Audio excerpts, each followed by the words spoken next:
G'day fellas and welcome to a casted game from the public update preview. Today we're going to be looking at an Ayyubid versus Abbasid dynasty game, and my hope is that we're going to actually get to see some sprinkled gameplay today. The sprinkled obviously got overhauled in the pup.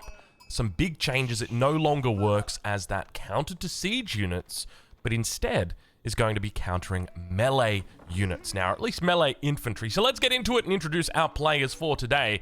In the north of the map, in the color yellow, playing as the Abbasid dynasty, it's Myriad. And on the south of the map, in the color orange, playing as the Ayyubids, it's 3DB. Ladies and gentlemen, welcome to Lipany. Now, this game was played as part of an event or a tournament hosted by Killer Pigeon. It was called the Pre-Season 9 Showdown. This game is from the, I think it's from the semi-final, so it's getting to the pointy end of the stick. If you'd like to see more games from this event, then I'll leave a link down in the description to where you can watch it over on KP's channel. He's a fellow caster and content creator for Age of Empires 4, so definitely go give it a check out if that is your jam. And look, if you're here, there's a good chance it probably is your jam. But we now start to see the House of Wisdoms coming up. House of Wisdoms? What's the plural for House of Wisdom? The House of Wisdom. Well, I guess one of them's going to have to die today. But we start to see them coming up. Now, one thing I don't know about this expansion, this patch, we know that they haven't fixed caster mode, or at least a lot of those big things, right? Like, I can't see my Rus bounty, I can't see my Ottoman Vizier points still. Have they at least fixed the Ayyubids and our ability to see whether there is going to be an age up or not? Or are we going to have to just pay attention to B and make sure we click on things? Because I suspect that that's probably the case here. All right, so far, 6 sheep behind Myriad. Behind B, it looks like he's done a little bit of a drop-off here. How much have we got? We got 13 in the base. So you start with 5, and he's only just chopped that first one, slaughtered that first one. So he's not doing too bad with about 8. But pretty even Stevens at this stage, and we can see age-up's about to come through for both of these players. Look at the timing on this 215. You can't get much faster than that military wing, and it looks like 3DB has got absolutely nothing going on his side of the screen. You know, that's just one of those little things that just kind of breaks my heart. You know, it's like it's almost a year now that this has been out, and it's just been happening, and it's like, yep, well, they don't give a fuck, really. Do they? Like, I can't put it any more nicely than that. It's like, they do not give a fuck. All right, let's have a look and see what it is. It is going to be the economic wing growth. So going to be going for those early 3 vills as well as that extra 50 food on the berry bushes. So you can see that B's actually left a little bit of food on each of these bushes, just making sure that they don't actually get taken out before the age up comes through, because then you actually just don't get the 50 food from those orchid upgrades. But let's take a look and see on the other side. So Myriad's going to be going into the military wing. So starting us off with a couple spears, starting us off with a couple archers, looking to put on pressure from that perspective. We don't see any sign of second town centers coming out for either of these players yet, though. And this is quite a common thing that you would see with both of these civilizations. Well, not necessarily the Ayyubids, but with the Abbasid especially. They love to do this. They love to do it even when they go military wing, because the idea is that the military wing is going to buy them time while they expand into that second town center. Whereas, you know, if you go for an eco wing, then obviously you're going to be going into that higher number of town centers. But age up's going to be coming through shortly for these guys. 15 seconds out for Myriad. Probably about the same here as well for B. But I suspect we'll have a pretty quick castle age coming in from both of these guys. Wheelbarrow coming through at the same timing, and there's the stone being taken now by B. We also looks like we're moving towards that second level of House of Wisdom influence. I'm seeing if I can spot it down here. We've got rally point. We've got the 2 different rally points here, military and economic. But age up about to come through. Give me those villagers.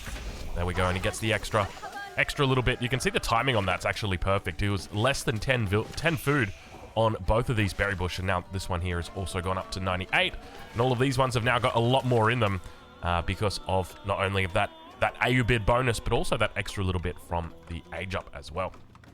Well, let's check in on that north side and see how Myriad is doing as he begins to make his way towards the enemy base. Now, keep in mind, he can utilize these early units to deny that second town center, or at least deny optimal positioning on that second town center.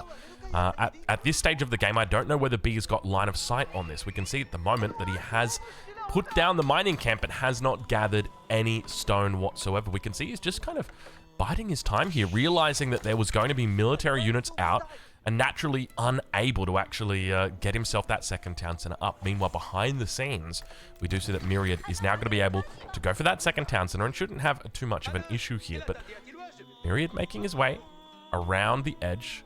We start to see horsemen going to be coming out here as well for Myriad.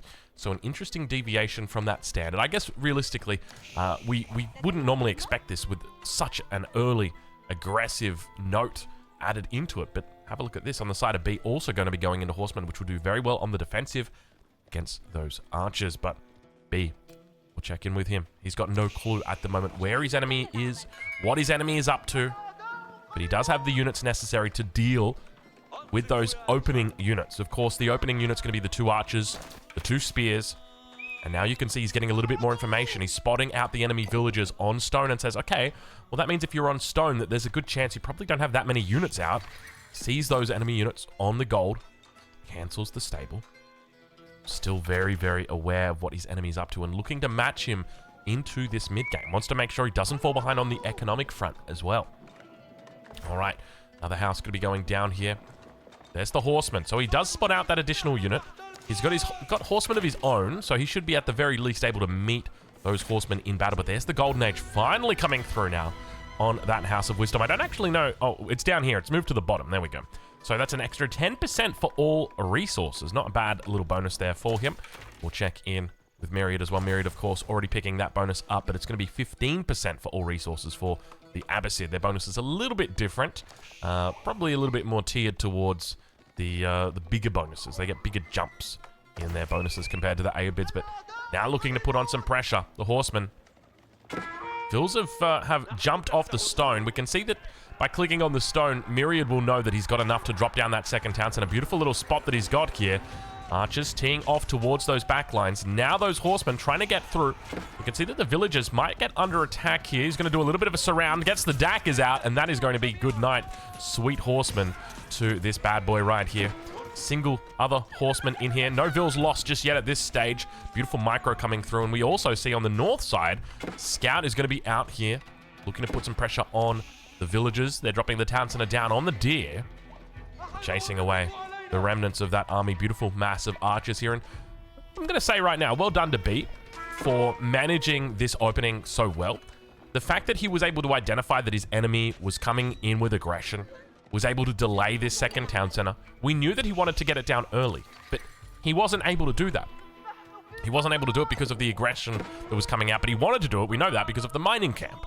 So he was stuck with spending extra resources on a mining camp, but also stuck not being able to use it. So he did very well to balance that little early game bonus out. And yeah, in the end, looks like things are starting to go well for him. We can see that realistically at this stage, like B has had his town center up pretty much at the same time as Myriad, whereas B's got a huge advantage when it comes to the military side of things compared to Myriad. So he had some better trades here, and I think that was largely because of his proximity to his main base, as well as just taking advantage of his villagers and the points of damage that they were able to pull from those daggers. Let's ride on board with B a little bit. You can see he's going to be throwing down the mill here, making sure that he doesn't take any of these berry bushes out before they actually get that mill bonus on them, because the moment that he gets that mill bonus on them, these guys are going to rocket from 250 up to 400. Let's see if we can find one. There we go. So up to 400 these guys should go. So you're getting a whole bunch of extra food out of it. Normally you've got 250 in each of these ones. There's 8 berries here, so a total of 2,000. But then you're obviously getting an extra 150 on all of those. So you're looking at an extra 1,200 food just because of your Ayyubid bonuses. So really, really nice play there from him. And that's going to last quite a while. 3,200 food there for him. So let's check in on the north side though. Myriad. Is the question now about when do we go to Castle Age? I don't think a second town center, or I should say, I don't think an additional town center is going to come up for either of these guys. I think it's very much just going to be about getting to Castle Age, looking to try and take advantage of Ghulams in particular. But I'm curious to see, as I mentioned earlier, about the role of the Springald, because the Ghulam has been notorious in not just this matchup, but any matchup where you've got the Ayyubids and the Abbasid. They're a very strong unit. But now with the changes to the Springald being effective against this unit, how does it change the matchup? How does it change the way the Ghulam plays? That's what I'm going to be looking for here.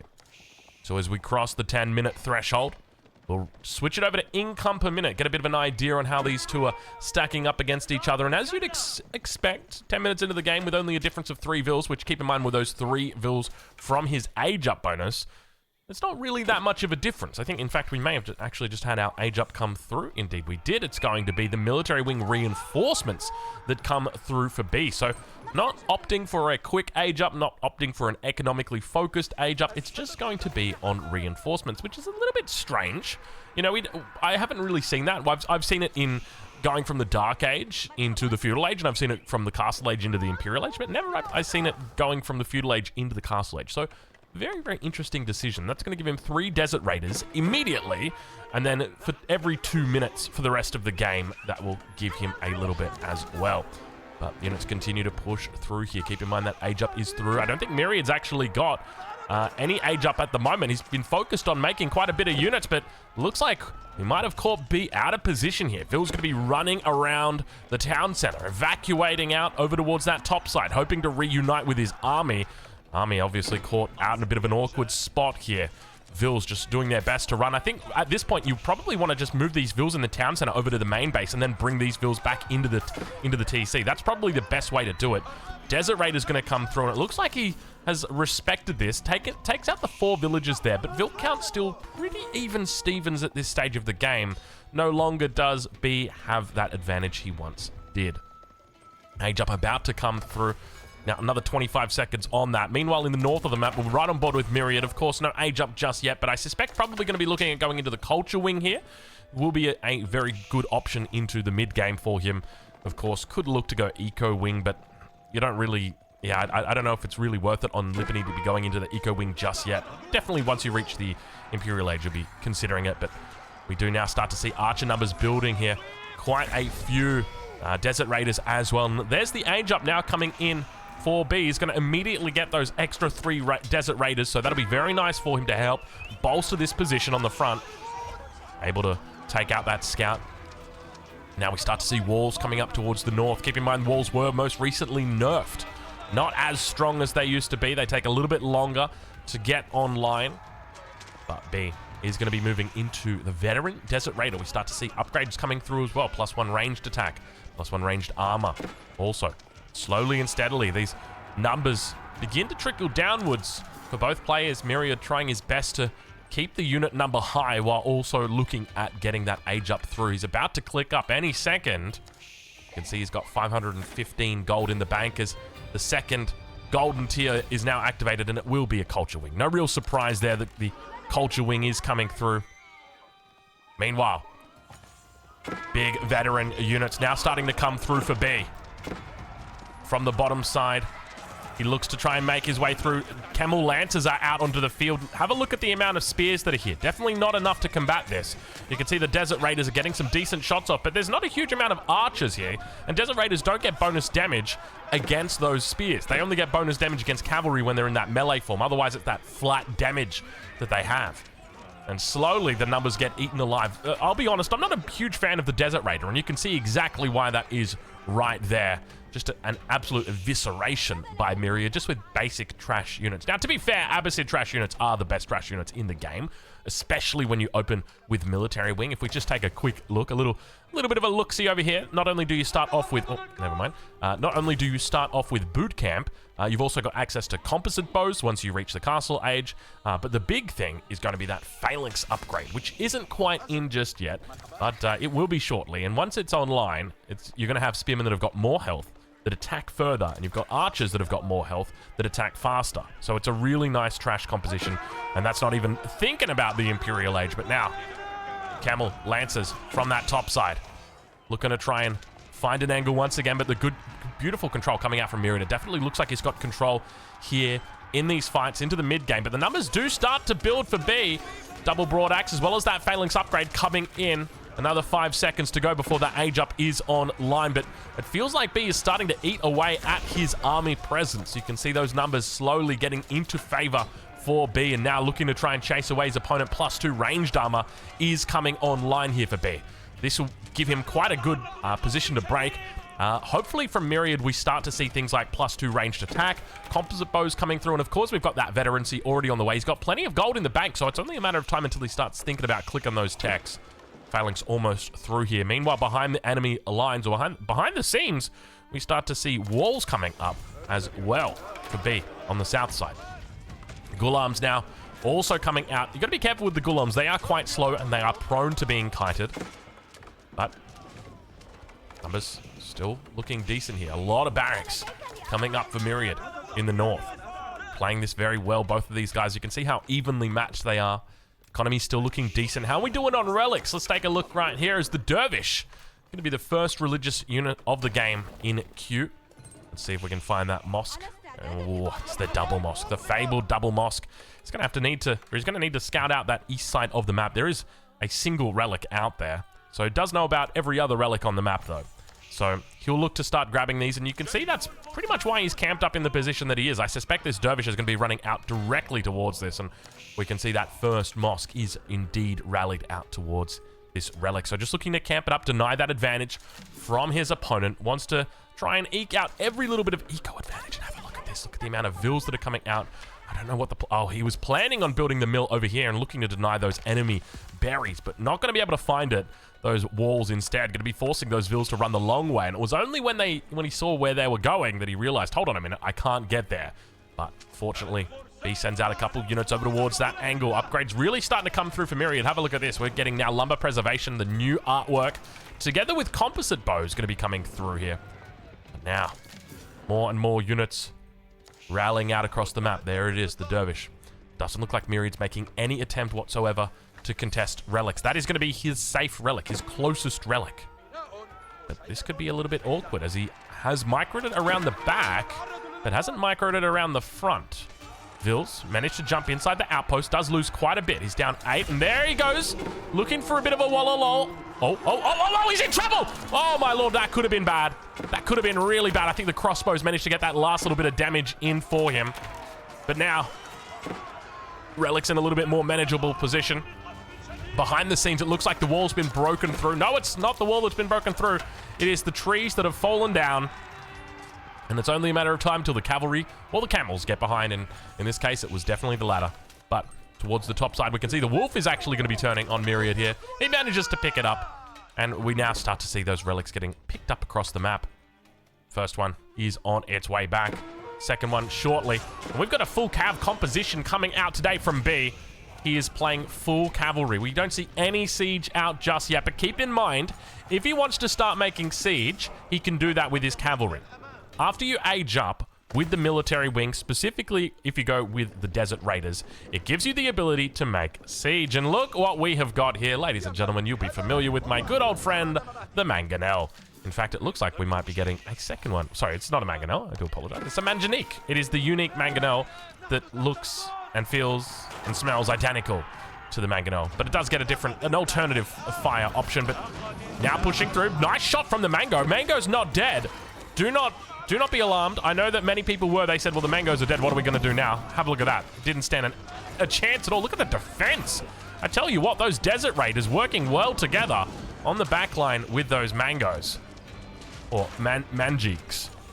What do you even call them for short? I'm just going to call them Mangoes. And if you don't like that, well, I understand. But it ain't changing me. I'm not changing the way I am for you, kid. Okay, maybe I will. Manganique, getting off a little bit of damage here. So I'd love to see Springalds come out here. The one interesting thing with Springalds, though, is I feel like you really need to micro them. Like, obviously, we need to micro all of our siege, right? Like, I'm not just sitting here not microing my Mangoes. My Mangoes are always micro. I micro my Mangoes. But Springalds in particular, like, you can't be firing at the closest unit anymore. You have to be firing at the units in the back so that you can get that beautiful splash damage through everything. So that's what we're going to look out for here. Down towards the south side of the map. We'll check in with him and see how he's doing as the large gold veins are starting to get taken. And the Mango pressure is starting to build here. Now, where does Myriad go to defend against this, right? Because I'm thinking, all right, I'm going to add in a couple horsemen here. Well, not so fast, my friend. I've got bonus damage against cavalry. So, you know, I've effectively got spears on horses right now. And I've got camel lancers, which also have that debuff against cavalry. So, Now how am I dealing with these Manganiques? I could go Springalds, but Springalds aren't an effective counter to Manganiques anymore. They used to be. They're not anymore. So this is getting back to that question. And now I could probably go into like lots of Gulams and lots of spears and try and overwhelm the Manganiques. But then at the end of the day, like if I'm not actually getting damage on them and if the enemy's blocking these Manganiques out, then how are we actually going to be able to contest them without losing our entire backline? This is an issue that Myriad's going to have to work out the answer to during the course of this game. Let's check in with B, see how he's doing, get some line of sight action here as he starts looking for relics on the edge of the map. It's going to be 4 in his back pocket. 5th one's just been discovered. Couple sacred sites now in his possession as well. He's done a very good job of taking control of this map. If we take a look at the big golds, you'll see he's got the final big gold right outside this wall. Pretty easy to get a keep down here, but it's going to be difficult challenging this gold vein. Meanwhile, we start to see Myriad building up a pretty decent size on that infantry army. 48 infantry at the moment. Definitely a worthwhile number, but I draw you back to that question of how do we deal with the Mangonels. Now, Mangonels have been nerfed. They're not as strong as they used to be in the Castle Age. In the Imperial Age, it's a different story. It is an absolutely different story. Now, there is a unique, well, I say unique, it's an upgrade unique to the Manganique. Or, no, it's not. It's a Mangonel Manganique upgrade. Do we have a Siege Workshop? I don't think we do. So without a Siege Workshop, I'm not going to be able to show you the upgrade. Now, just give me a second. I'm going to need to take a swig of water here.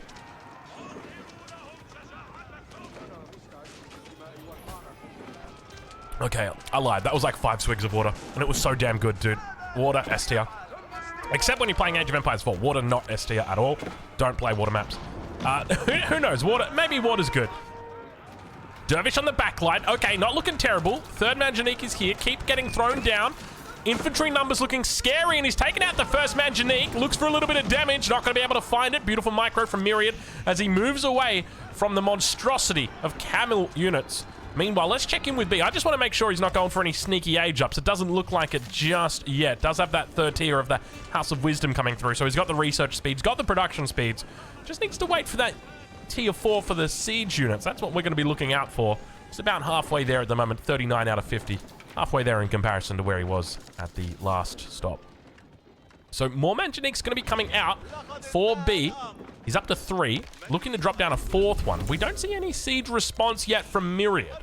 Sacred Site is being neutralized. It is a keep. It's a keep thrown down. Oh, this is a bit of an awkward keep, I'm going to say right now, because if we ride on board with B, you'll see that B spotted out that villager. Now, he doesn't see the keep, but you can see the outline of the keep, and you see that villager, you get triggered, you get notified, hey, there's something happening here, and Myriad leaves that undefended, and now all of a sudden, looks like it's going to be free breakfast. They say there's no such thing as a free breakfast. Well, my friends, you might be right, but except for these camels, these guys did get free breakfast today. Villagers it was. Delicious villagers. Oh my god, look at the number of Manganiques though. You know, the Mango has been nerfed, but the Manganique, they forgot the Did they actually forget the Manganique? I don't think they did. I don't think they did. But it still begs the question, like, how do you deal with this unit now? You could go for a horseman surround, but your enemy's just making full camels. Camels absolute. Oh my god, look at the dervish numbers as well. All right, he's going to try for it through the back. Is he going to be able to get in on top of it? The Manganiques looking for a position to unload. Gulam's in on top. Manganiques trying to survive. One goes down. Archers teeing off as well. Beautiful little surround of cavalry. You can see the micro as he looks to try and bring it in close. Snipes out a 2nd one, I think. 3rd and 4th one go down. 5th one still in there, standing its ground, standing strong. And Myriad holding on for dear life right now. There it is. All the Mango's down. Gulam's on the front. Not a Springled in sight. And have a look at this clean up, ladies and gentlemen. Myriad holding on for dear life. Manages to clean up B completely. And sends him to the Shadow Realm and says, let's go. You think the Mangonel's worthwhile making, my friend? Well, it ain't. I'm just going to keep making my infantry ball, and I'm just going to laugh at you as I do. Now, how much of that was a nerfed Mango, and how much of that was, like, Desert Raiders? Because Desert Raiders aren't real units, man. I'm telling you, people make these units, and they go, wow, I've got 46 Desert Raiders, and it's like, but they're not real units. You can't be making Desert Raiders and expect to get invited to the barbecue. I'm not going to invite you if you're making Desert Raiders. Just stop it right now. Make a real unit. Make Camel Lancers. Make crossbows. Make something, but not Desert Raiders, please. But who knows? Maybe B proves me wrong. I got to keep checking. Okay, there it is. I got to keep checking for Imperial on the House of Wisdom, and B is going to commit to it. 142, 146 versus 154. Pretty close in population. The villager difference. How did he get so many Vil kills? I must have been asleep at the keyboard when this happened, but there's a Camel Lancer in the back line that has just been causing havoc. The consequence of not fully walling up. You've obviously found out what it was. I mean, he lost a couple here over on the keep, but surely not 37 Vils worth. When did that happen? I'm going to have to review the VOD to see, but that is not a good position that Myriad finds himself in. It's only a matter of time until he rebuilds that wealth, but he's still down in the short term so much. Upgrades starting to come through on the side of B. What do we got here? We've got infantry support, increasing the armor of nearby camels. We've also got elite Desert Raiders, please no, and elite Camel Lancers. I'll accept that one. So now he's going to be fighting elite units against castle age units. This is definitely where we could see a little bit of a twist of fate, a turn of fates, a twisted fate perhaps for all you League enjoyers out there. I'll give you that one. But now Ghulam's going to be looking to break through enemy lines, trying their best to cause any little bit of havoc, any APM reduction on the enemy that they can, and ideally pick up some villager kills as well. They'll be happy to take those. Trebuchet going to be coming out shortly as well for Myriad. There it is, the double Trebuchet. And we can actually have a look at that unique upgrade I was talking about earlier that turns the Mangonels into a Mangonel into... We're going to have to work on our puns here for the Mangonels, but it is the adjustable crossbars, which increases the blast radius by 100%. Now, I don't know if that affects Mangonel? Oh, it's the Manganique that the Ayyubids can make. Maybe it's different. Elite units, elite Desert Raiders. Big charges coming through as well. It looks like he may have overstepped the mark. Not enough spears here. In fact, he's only got a single spearman out right now. This is terrible for Myriad. He has absolutely bitten off more than he could chew. This is not looking good. Elite units here, chasing his units away. Slowly but steadily getting ground down. That single spearman trying his best, like I am right now. A little bit of a cough coming through. Whew. It's an absolute evisceration. And I think that's just the consequence of pushing out without not enough spears. He didn't need to make a push there. He won the fight. All he needs to do is just sit back, clear the keep, go Imperial, drop some farms down. He's got plenty down already. So his transition's already looking good. He's secured his gold on the edge of the map. Like, everything's fine for him. He didn't need to push out there. If anything, he just needed to chill for Imp. I don't know why he did that. A little bit of a mistake. And I guess that's what happens when you're playing high-octane, competitive Age of Empires 4, is we sometimes make mistakes. He was playing the whole game perfectly. 4 trebuchets? Why are we making 4 trebs? That's 3 more than we need. Probably 2 more than we need at most. But he's just eaten alive at this point. There's nothing here that is going to be able to save him. These aren't Springlets. These aren't Manganiques. They aren't magical. It is trebuchets. And with that, I don't know how he survives this. The Vil count is going to drastically fall. And that is it, ladies and gentlemen. Your victor today is going to be 3DB with a very well-timed attack there. Not even, well, just taking advantage of his opponent's mistake. Myriad pushing out a little bit too early. Anyway, we'll leave it there. And, of course, we'll catch you guys in the next one. Thank you so much for watching.